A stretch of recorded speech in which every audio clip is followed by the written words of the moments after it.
Hello, hello! Good day mga ka-cutie! Nagbabalik na naman ang inyong cute na cousin Nara.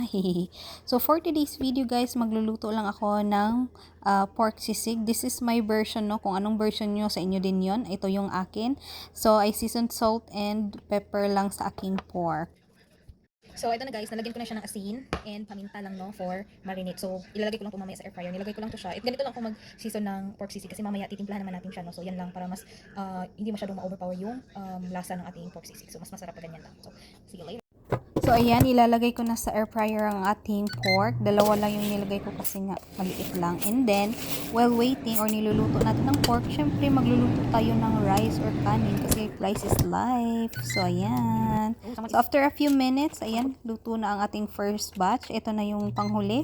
Sinasalang ko na. And while sinasalang ko yun, ito, kinakat ko naman siya into cubes. So, malilit or bite size lang ang ating pork. So, magluluto na ako ng ating sauce or gigisa ko na itong ating pork na naprito sa air fryer. Yan, naglagay lang ako ng butter. Pwede kayong gumamit ng margarine or oil. Depende na yan sa inyo.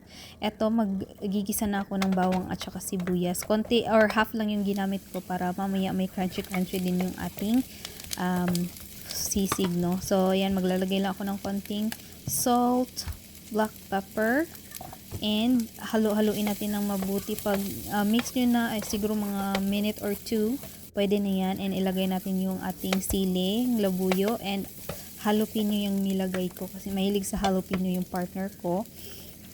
And ayan, maglalagay na ako ng mayonnaise and itong lemon. Pwede kayong gumamit ng maraming or maglagay ng maraming sili guys, nasa sa inyo na yan. And also, ayan, ilalagay ko na pala yung egg natin, no? So, halo-haluin na natin siya. Ganyan lang ako magluto guys. Ayoko ng mga complicated na mga luto-luto, no? Ayan. Hinahalo-halo ko lang pa siya for a few minutes. So, ayan, pwede na yan sa mahinang apoy para hindi masunog inyong niluluto. And then, itong garnish natin para medyo crunchy inyong sibuyas. So, ayan. Yan, luto na ang ating pork sisig.